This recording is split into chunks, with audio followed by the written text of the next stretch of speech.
சீரமைப்பு பணிக்காக சாரங்கபாணி மேம்பாலம் மூடப்பட்டதால் மாப்படுகை பகுதியில் கடும் போக்குவரத்து நெரிசல் ஏற்பட்டுள்ளது. ஆட்டோ மற்றும் இருசக்கர வாகனங்களை மாற்று வழியில் இயக்குவதற்கான சாத்தியக்கூறுகள் குறித்து வருவாய் கோட்டாட்சியர் ஆய்வு செய்துள்ளார். மயிலாடுதுறை கும்பகோணம் பிரதான சாலையில் ரயில்வே ஜங்ஷனை கடப்பதற்காக 50 ஆண்டுகளுக்கு முன்பு கட்டப்பட்ட சாரங்கபாணி நினைவு ரயில்வே மேம்பாலத்தில் நேற்று முதல் சீரமைப்பு பணிகள் தொடங்கியுள்ளது.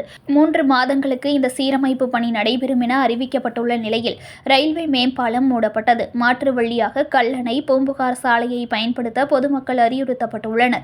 ஆனால் கல்லணை பூம்புகார் சாலையில் மாப்படுகை ரயில்வே கேட் பகுதியில் மேம்பாலம் அமைக்கப்படாததால் மாப்படுகை ரயில்வே கேட்டை கடந்து செல்வதில் ஏற்கனவே போக்குவரத்து நெரிசல் நிலவி வருகிறது.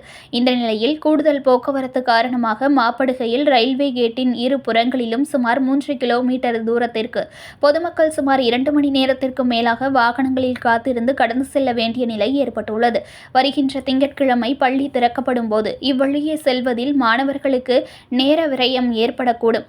இந்த நிலையில் மயிலாடுதுறை சாரங்கபாணி மேம்பாலம் அருகிலேயே ஏற்கனவே பாலம் கட்டுவதற்கு முன்பு இருந்த தரைவழி பாதையை மீண்டும் செப்பனிட்டு அந்த வழியில் ஆட்டோ மற்றும் இருசக்கர வாகனங்களை மட்டும் அனுமதிப்பதற்கான சாத்தியக்கூறுகள் குறித்து மயிலாடுதுறை வருவாய் கோட்டாட்சியர் விஷ்ணுபிரியா, மயிலாடுதுறை நகராட்சி தலைவர் செல்வராஜ் ஆகியோர் நேரில் சென்று பார்வையிட்டு ஆய்வு செய்தனர். அப்போது நகர்மன்ற உறுப்பினர்கள் பலர் உடனிருந்தனர்.